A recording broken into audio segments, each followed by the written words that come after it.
And finally, there's Winston King. This football phenom was the sophomore starter on the Huskies' 1966 undefeated state champions. By his senior season, he walked away from a number of college football offers. He enrolled at North Carolina Wesleyan with no intention of playing sports again, but a high school football opponent from Edenton recognized him on campus and persuaded Winston to try a new sport that he had never played before. I take the time to cite Winston's resume because it is an important backstory to the significance of the program and to Ridgecroft's ongoing pioneering spirit. And if you know Winston King, he never does anything short of 100%. Having never played the sport before, he left Wesleyan as a 4-time letterman in soccer, a 3-time MVP, and all-conference center halfback. He came to Ridgecroft by way of his former high school teammate, Dennis Everett, at a time when Ridgecroft was ironically debating whether or not to start a football program. The rest, as they say, is history. The book Pioneers of the Pitch, published last year, chronicles Northeast North Carolina's first high school soccer team. I didn't realize it was such a big deal until many years later when I began the historical research. Soccer became a 50-year program that would allow the highest student participation for any sport on a single team in school history. And I quote, "This book delves into their journey, exploring the highs, the lows, and the powerful camaraderie that bound them together as they strove to defy the odds and redefine what it meant to play for the love of the game, but mostly for each other." Now let me emphasize that last line, for each other. This story is not just about soccer. Its deeper message is not even about sports. Whenever we work together, not just in sports, but in school, careers, or family, we cover for our weaknesses, we multiply our strengths, and we lift each other through struggle. For each other is what Ridgecroft has always been about, not just back in the good old days, but even more so all these years later. Now just look around this room right now, you'll see the proof. It's why you are all sitting here together 60 years later, some even more than that. It's about how we build a school together. And as for young Winston King, he was just a year removed from his own college days that fall. He was starting from scratch again, tasked with organizing a soccer program, having never coached a day in his life. Now we have several players here tonight from the first soccer team. Gentlemen, please stand. Co-captain Frank Jones, Cliff Sexton, Ronnie Story, all from the class of 1975. From the class of 1976, Jimmy Kraft, Ben Sutton, Jay Revel, Kurt Majette, manager Mark Ponder, and 2-time MVP Tommy Merritt. From 1977, Gaddy Lassiter, Warren Newton, and Jimmy Darden. In 1979, there were 8th graders in that first team, Huntley Cuttrell, Mark Jones, and Steve Worrell. Thank you, guys. Thank you, Coach King.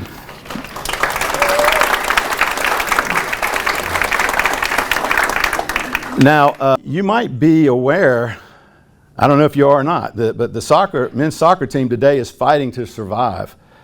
Now, we are all excited about Ridgecroft launching a new football program this fall. The soccer team has admittedly struggled. You might even say that more than 50 years later, it has come full circle. This evening, we have a number of current students present tonight who are considering taking up soccer as underclassmen who have never played the sport. Does that sound familiar, guys? I want them to see the value of a long-term relationship and to understand why history could be on the verge of repeating itself. Now, when the program began, the sport was beginning to grow in North Carolina, and more than 100 high schools competed for a single state championship. Now, then it included both public and private schools, regardless of enrollment and classification. So where did Ridgecroft rate in that hierarchy? Well, you can see, you bet, it was below the bottom. No experience, no schools, no skills, no soccer pedigree.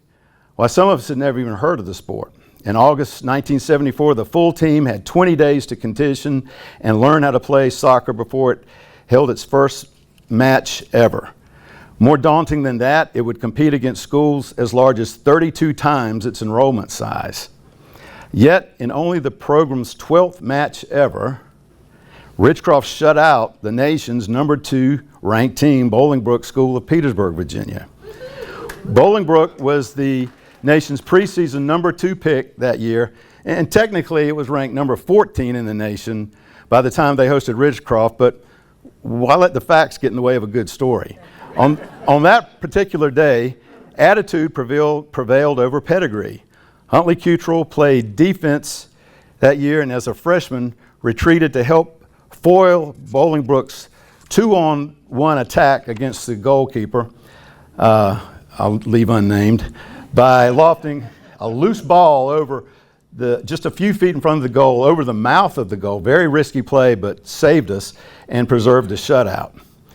But now that's a similar story that also pertains to the majority of you this evening, who picked up roots and sticks during PE class to clear the athletic fields. And Getty has already complained about this last night, wanting to get back pay, and I think he started a class action suit. But well, good luck, Getty. I think we got PE credit for that. But anyway, this was a big thing. It's just what all of us did, and also for those who sold raffle tickets to help build the gym.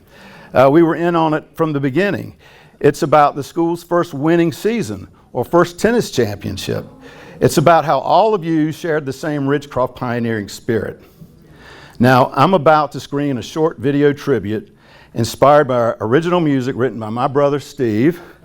Most of the visuals are based on actual photographs salvaged from the school's darkroom, and some scenes are recreated from the real events that span the program's first 5 years.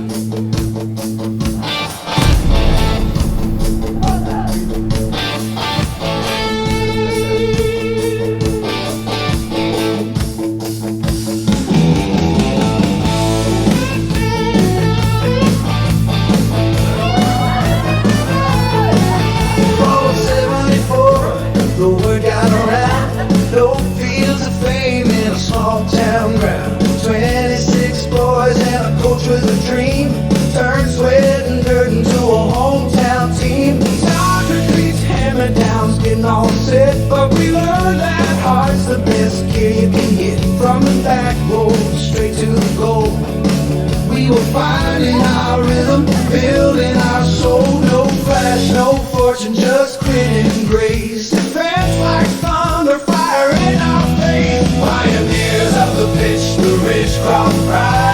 Kicking up dust, working side by side. A band of brothers building their team. Yeah, pioneers of the pitch, living the dream.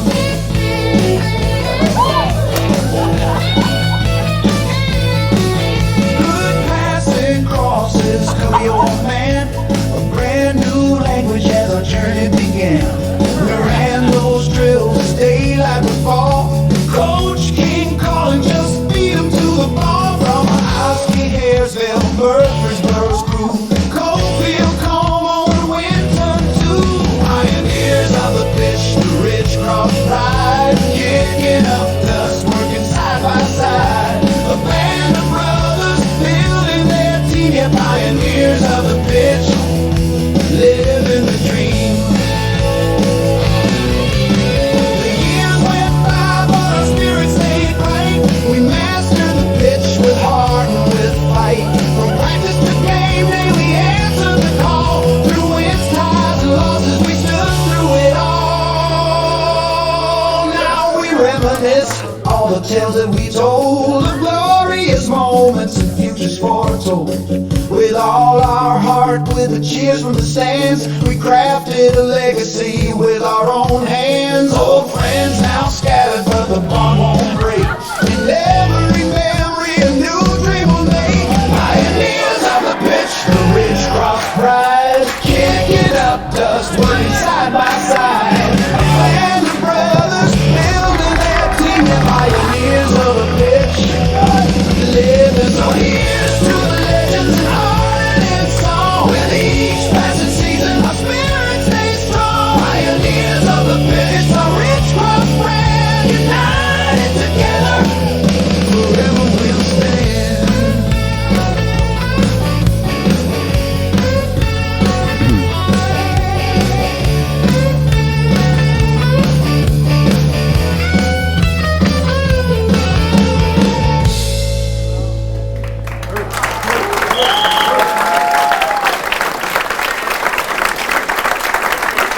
And as we welcome Frank Jones, who has volunteered as the new soccer coach, remember what you just witnessed in this film. What did you just witness? This was not a story of great skill or experience. We had neither. The irony is even in the title, Pioneers of the Pitch. The only pitch we likely related to in 1974 was Catfish Hunter's fastball. But we had a leader to teach us the same mindset he embraced when beginning a new experience. And for soccer, that was to compete with heart, determination, and passion. The same could be said for anything you pursue. Even in handing over the coaching reins to Rick McNeil mid-season in 1975, Coach King was the architect of a program that taught us that we needed each other to succeed. And that has always been your trailblazing spirits, whether in sports, career, or in life. And it continues today on the soccer field as Frank Jones takes the helm. And to all our new pioneers, all those basic traits of hustle, discipline, conditioning, and determination have less to do with athleticism and everything to do with how you apply yourself. Also, you work together because you care for each other. So in 26, there's the numbers game that stands in your favor, guys. 50 years ago, we shut out the number 2 team in the nation. We competed in a universe of more than 100 schools for one state title, and we ranked in the state's top 10 3 of those first 5 years. And not only that, we walked 25 miles to school each day uphill in both directions in 2 feet of snow.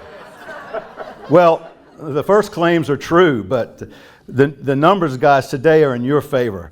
No matter where you stand at the end of the season, you only need to be better than 15 other teams on any given day to have a shot at a state title. So take a look at this clip, guys, and pay attention to the name and the position from start to finish of Golden Tempo. They're off in the Kentucky Derby. Renegade getting bunched about on the inside. He did get in a little bit of traffic. Wonder Dean goes out to the front with 6 speed on the outside. Hendon on Bourbon is up close with So Happy as well. So it's these 4 to set the pace. Then Emerging Market, Pavlovian to the outside. Potente and Litmus Test along the rail. Ring of 2 to further ado's in between Chief Wallaby and Robusta. As they make their way to the top of the stretch, Further Ado is getting going on the far outside with Commandment. They're both putting in their runs as they arrive into the final furlong. O'Sally is also gaining ground on the far outside as they come to the last 16th of a mile. Danon Bourbon in front. O'Sally a huge long shot. Renegade and Golden Tempo are closing too. Here's Golden Tempo. Golden Tempo and Shireen Amal make history in the Kentucky Derby. Now, there's a prime example of how the determination to insist, I will never be out-hustled, can take you from worst to first. So take heart to that, guys.